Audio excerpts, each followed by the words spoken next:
Are you suffering from Achilles tendon pain? Want some solutions? Watch this. Our next caller is Eli from Virginia. Eli, what's happening, man? How can we help you? Good. I just want to start out by saying thanks for having me and thanks for everything you guys do. Actually, because of you guys, I was walking through the store the other day, saw a magic spoon, picked it up, and it's already gone. It's really picked it up, went in my mouth, then it's gone. Good basically. For my question, I started 2022 off pretty shitty. Within 2 weeks of the year, I ruptured my Achilles playing indoor soccer. So I had to deal with that. I was living at home for a while I got back on my feet and gained a lot of weight. Now fully recovered. About like 8 months after surgery. And now I'm just trying to make sure it doesn't happen again and how to fight this fear of rupturing it again. Boy, it gives me PTSD just hearing you say that, because to this day, I was messing around the other day and jumping up in my house to see how high I get to grab something. And I still have this, like, because I tore and I've had lots of injuries. So I've dealt with lots of injuries. So many injuries. And fuck off. Just stacks of them. And the Achilles, I tell you what, it's different. It's different than all of them. And now, why is that when you did it? Is it because it pops and you're like, yeah, one, how it happens, I think. And then it's just, I feel like it feels it's like a big visible tendon. Maybe that's part of it too, huh? Yeah, I can't wrap my brain around. I've heard other people say that. Because I've torn my ACL, my MCL, and that. My knees feel great. Yeah. And I don't even think about that before I go jump. But before I sprint or jump, there's this little thing in the back of my head that always thinks, and I think it's because of that, because it was like self-injury, right? Yeah. Like I was just running up the court and it happened. So, okay, a couple of things. So I do have a lot of thoughts around this because, of course, I have the same PTSD. So if I were to get back into playing ball or really take care of this like I should, I would follow a lot of the stuff that Corey Schlesinger puts out. He tore his Achilles. The first time that we met him, we interviewed him years ago, and when he came in on the little scooter, and he had just tore his Achilles right after mine, and he actually showed like a lot of his protocol of rehabbing himself. Now he's an MBA coach, right? So he's a sports trainer.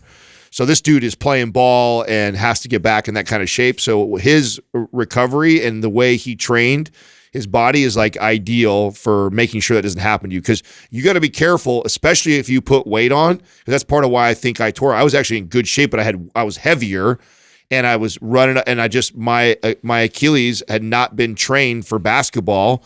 It had been trained to be a buff dude, and it just went like that. So you definitely need to take care of that and train around that so your body will adapt before you go into explosive movements. And just build that into your routine. So I would make sure that that's the foundation of every workout. Every workout, I would start with my Achilles rehab stuff, and then I would go into, say, MAPS Anabolic or whatever program of ours that you might be following, and then until I feel, and you should start to feel, and you'll see he has progressions of like the movements that he's doing. Starts off very basic of like, floor tapping, and then you work your way up to doing body weight stuff, and then more explosive. Band assisted type work with that too. Yeah, he has really good information and content out there regarding that. So yeah, there's definitely like a slow pace to this, but weight is going to contribute to a lot more force around the joints there. So that's definitely something to consider in terms of like a focus of yours is to really just kind of lose the weight and get back into a little bit more explosive training progressively. Yeah, Eli, I'll get more general. It's right along. It's obviously going to be right along the lines of what they're saying. Generally speaking, getting over any fear is the opposite of fear is confidence, right? So you get feeling confidence, not being fearful. Feeling fearful is not feeling confident. So how do you build confidence? Slowly. What does that look like? Small wins. So if you look at someone who's fearful of anything, you've heard of exposure therapy before? I believe so. Yeah. It's like Can you give me an somebody example? who's like super scared of You spiders. just throw spiders Yeah. on. Yeah, they'll like look at maybe like a cartoon of a spider, and then they'll get used to that, and then a picture of a spider, and eventually they'll get to like a real. So you gotta take this slow, and allow your confidence to build. You're not gonna jump back into anything. That wouldn't be appropriate anyway, but it's gonna take your time, and do things that slightly challenge you, but don't freak you out completely. So if it's like, okay, well, I'm not going to jump because that really freaks me out, but I think I can push a sled that's light and go slow. It challenged me a little bit, but I think it's okay. Start with that. And then when that feels like no big deal, and like this doesn't even challenge me at all, then progress to the next thing. So slowly progress yourself slowly to the point where you build confidence step by step by step, and then eventually you'll get rid of the fear. That's the only way to do it. And that's how you get rid of any fear. Yeah, because like my main thing is like when I kind of do like body squats, and when I get down, I can feel like the tightness in the back of my leg, Yeah. and I'm just like, maybe I shouldn't go as low. And then like I have a personal trainer, and she's just like, no, lower, and I'm just like, Yeah. Well, look, she's right, and what you feel is probably this, and I remember this too, like the scar tissue in there. So yeah, it's got to stretch. taking it through full range of motion and challenge that through like a basic, bilateral movement like that is actually a good idea. And some of the stuff, by the way, like knees over toe guy has some of his content will help in that area. So I would push that. What I'd be careful of is explosive stuff. So that until you do the proper rehab, until you lean out a little bit, doing something explosive is what will potentially tear you. Stretching it and pushing its kind of range of motion will be good for it, which is that's what it sounds like she was. Yeah, you could practice at home by getting in a body weight deep squat and getting comfortable with that bottom position.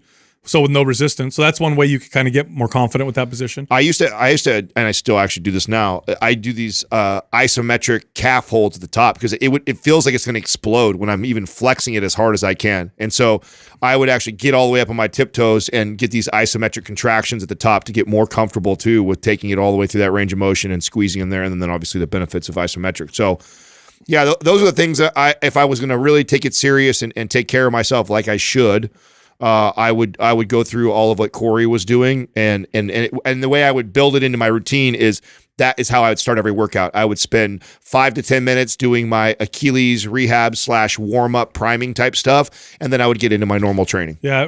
One question, Eli. Are you pretty good at tracking your water intake, making sure you stay hydrated?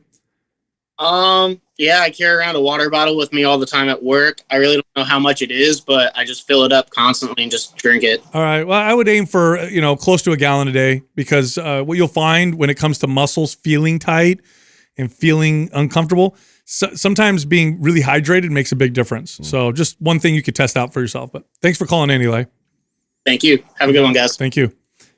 So, Adam, for you, you feel comfortable doing everything except for the explosive stuff at this point? Oh yeah, like squatting deep doesn't bother me. Lunges with pushing my knee excessively over my toe doesn't bother me. Not anymore. Like at the beginning though, I do remember that where like you feel that end range of motion feels like it's been shortened, and then you also have that little scar tissue buildup. So between it almost feels like it's going to tear or pop again. So I know it psychologically kind of fucks with you. What I know though is that I know that that's all good to push that way. Where you have to be careful of pushing it is explosive stuff. So if I were to go sprint really hard or push, you just haven't trained that explosive stuff enough yet. Yeah, and I know I'm heavy, and I know that's what it led to before. And if he put weight on like that, that's the most dangerous thing. So what I did was totally stupid, right? I should know better. Like remember this was back when I came off the testosterone, I was like feeling depressed because your testosterone was super low. Oh yeah, my testosterone, which by the way is also correlated with the Achilles tendon rupture. Right. So you have that working against me. Yeah. I'm battling depression a little bit. I don't even have the motivation to go lift. Feel terrible, and so I go, okay, I'm going to play basketball. And I was like, I'll go to get in basketball shape. My theory, shame on me, is I'll go play basketball just like at mild speed, which that doesn't help. I'm not good at that. Okay, so I get in and I'm doing that, and the thing that killed me was I was so much heavier, and I didn't have that I hadn't trained explosively like that, and then you add in load test on top of it, and then that went. Well, yeah, and also consider like all those planes of motion of stability. So lateral stability, rotational stability, like those are really important when it comes to any kind of injury or anything you're trying to rehab to really spend the extra amount of time, strengthening all that range of motion so your body responds appropriately, because the explosive part really adds that excess amount of pressure that will unhinge at that point. Yeah, Justin tore his pants explosively once. That's about it. In the bathroom just like 5 minutes ago. So I'm not gonna sit up.